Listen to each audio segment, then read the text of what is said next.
So friends, अपन देख रहे हैं क्लासिफिकेशन ऑफ कोऑर्डिनेट्स। इससे पहले अपन ने जो ग्रुप है एक्रियनेटा क्लासिफिकेशन के अंदर, कोऑर्डिनेट्स के क्लासिफिकेशन के अंदर जो एक्रियनेटा ग्रुप है उसके अंदर जो दो एक्रियनेटा ग्रुप को दो सब फाइलम्स के अंदर डिवाइड किया गया है। कौन कौन सा? Urochordata and cephalochordata. तो आज अपन बात करेंगे जो सब फाइलम है किसका? एक्रियनेटा का, यूरो कोऑर्डिनेटा। यूरो कोऑर्डिनेटा के बारे में इस वीडियो में बात करेंगे। तो यूरो कोऑर्डिनेटा है अब नाम से आपको पता चल रहा होगा यूरो कोऑर्डिनेटा। अब इस नाम को यदि अपन डिवाइड करते हैं, यदि नाम से अर्थ निकालने की कोशिश करते हैं कि इनको यू कोऑर्डिनेटा क्यों बोलते हैं ना, यूरो कोऑर्डिनेटा इनको क्यों बोला जाता है। पहला क्वेश्चन तो आपके मन में यह आ जाएगा कि इस फाइलम को यूरो कोऑर्डिनेटा क्यों बोला जाता है। दूसरा क्वेश्चन आ जाता है कि इसको ट्यूनिकेटा भी क्यों बोला जाता है। तो ये चीज आपको बताता हूं। तो नाम से ही पता चल रहा है यूरो एंड कोड। यूरो का अर्थ क्या होता है? यूरो का अर्थ होता है टेल, या ना पूंछ। और कोड का मतलब क्या हो गया? कोड मतलब रज्जू हो गया, रज्जू। इसको तो क्या बोलेंगे? पूंछ। टेल को पूंछ और कोड रज्जू को बोलते हैं।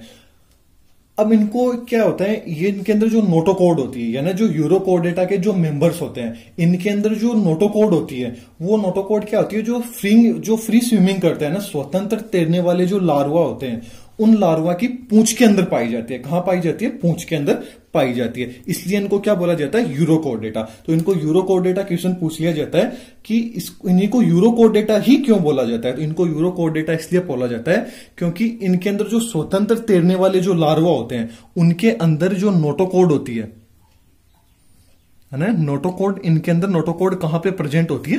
पूंछ के अंदर। किसके अंदर? टेल के अंदर प्रेजेंट होती है। इसलिए इनको क्या बोला जाता है? यूरो कोऑर्डिनेटा बोला जाता है। ये चीज क्लियर होगी कि यूरो कोऑर्डिनेटा क्यों बोला जाता है? क्योंकि इनके जो लार्वा होते हैं, कौन से? फ्री स्विमिंग लार्वा होते हैं, उनकी पूंछ के अंदर क्या पाई जाती है? नोटोकोड प्रेजेंट होती है। इसलिए इनको क्या बोला जाता है? यूरो कोऑर्डिनेटा बोला जाता है। अब बात आ जाती है कि इनको ट्यूनिकेटा क्यों बोला जाता है। तो इनको ट्यूनिकेटा इसलिए बोला जाता है क्योंकि इनकी जो बॉडी होती है, बॉडी के ऊपर सेल्यूलोज होता है। कौन? सेल्यूलोज।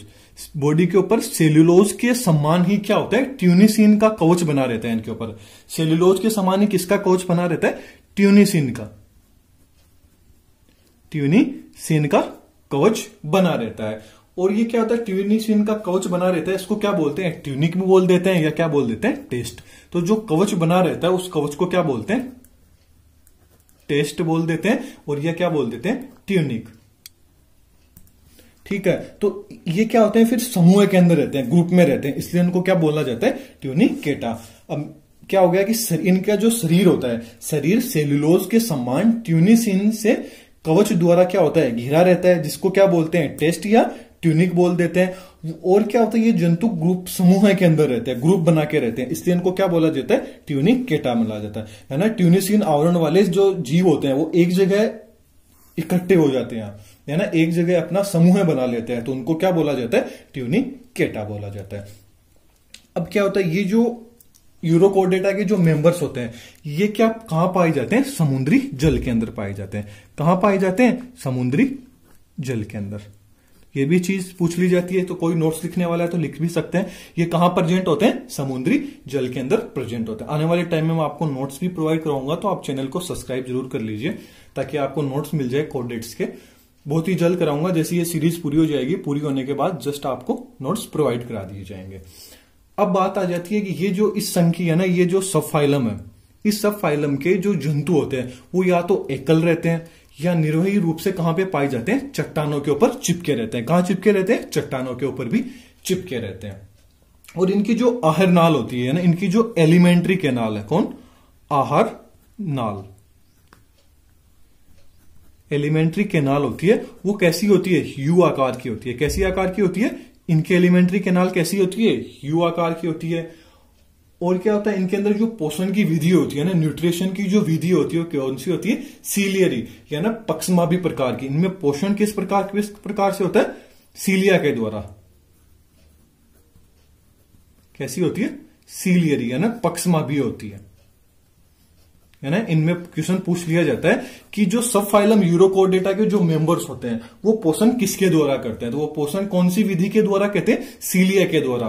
या ना पक्षमाभी के द्वारा ये करते हैं। और इनके अंदर जो परिसंचरण तंत्र होता है ना, ब्लड सर्कुलेशन जो परिसंचरण तंत्र होता है, वो इनमें किस प्रकार का परिसंचरण तंत्र पाया जाता है? खुले प्रकार का, या ना ओपन टाइप का।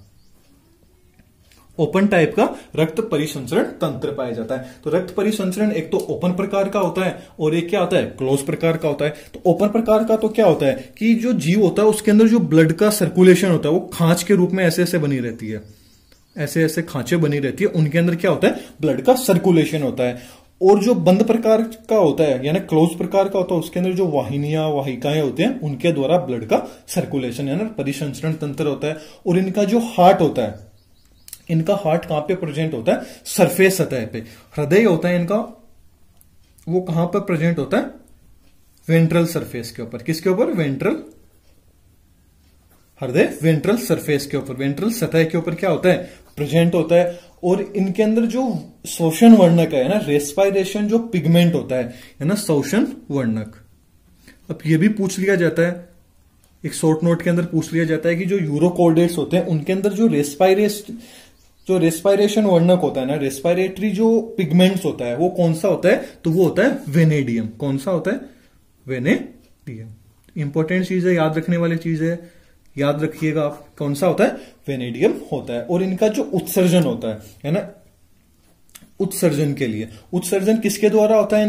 इनका उत्सर्जन होता है नेफ्रोसाइट के द्वारा, पाइलोरिक ग्रंथि के द्वारा, न्यूरल ग्लैंड के द्वारा। तो इनका उत्सर्जन, ये भी चीज पूछ ली जाती है कि इनका उत्सर्जन कैसे होता है। तो इनका उत्सर्जन होता है एक तो नेफ्रोसाइट, पाइलोरिक ग्लैंड और न्यूरल ग्लैंड के द्वारा। और किसके द्वारा? न्यूरल ग्लैंड के द्वारा इनका उत्सर्जन होता है। और इसके जो सभी के सभी जो सदस्य होते हैं, किसके? यूरोकोर्डेट्स के जो सभी सदस्य होते हैं वो कैसे होते हैं? उभयलिंगी होते हैं। कैसे होते हैं? सबके सब उभयलिंगी होते हैं। यानी इंपॉर्टेंट चीज है कि यूरोकोर्डेट्स के जो, यानी यूरोकोर्डेट या ट्यूनिकेटा के जो सदस्य होते हैं वो कैसे होते हैं? उभयलिंगी होते हैं। इनके बहुत सारे क्या होते हैं? जननांग होते हैं। और इनका जो परिवर्धन है, इनका जो डेवलपमेंट है, वो डेवलपमेंट कैसा होता है? अप्रत्यक्ष प्रकार का होता है ना, इनडायरेक्ट प्रकार का इनमें परिवर्धन पाया जाता है, डेवलपमेंट पाया जाता है। और इनके अंदर जो कायांतरण है यानी जो मेटामोर्फोसिस है, कायांतरण, वो कैसी होती है? रिट्रोगेसिव प्रकार की होती है। किस प्रकार की होती है? रिट्रोगेसिव यानी प्रतिगामी प्रकार की। इनमें क्या पाया जाता है? प्रतिगामी प्रकार का कायांतरण पाया जाता है। मेटामोर्फोसिस कैसी होती है? रिट्रोगेसिव यानी प्रतिगामी प्रकार की होती है। अर्थात मीन्स क्या हो गया प्रतिगामी रिट्रोगेसिव का? कि पूर्ण विकसित लार्वा होता है वो कम विकसित वयस्क के अंदर बदल जाता है ना। लार्वा होता है वो तो क्या होता है? पूर्ण विकसित होता है, लेकिन जो जैसे ये अडल्ट में बदलता है तो वो क्या हो जाता है? कम विकसित रहता है। अब जो यूरोकोर्डेट्स है, यूरोकोर्डेटा है, इन यूरोकोर्डेट्स को भी 3 क्लास के अंदर बांटा गया है। कौन? कितनी क्लास के अंदर? 3 क्लास के अंदर भी बांटा गया है ना। इसके भी 3 वर्ग, यूरोकोर्डेट्स को भी कितने? 3 वर्गों के अंदर बांटा गया है। कौन कौन सा बांटा गया है? पहला वर्ग तो आ जाता है लार्वेसिया। कौन सा? लार्वेसिया। दूसरा आ जाता है एसिडेसिया।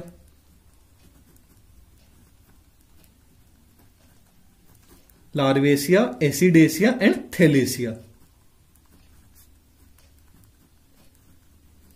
तो ये भी यूरोकोर्डेट्स के कितने वर्ग हो गए? लार्वेसिया, एसिडेसिया, थैलेसिया, 3 वर्ग हो गए। इनको अपन आने वाली वीडियो के अंदर देखेंगे, नेक्स्ट वीडियो के अंदर आपको जल्दी मिल जाएगी।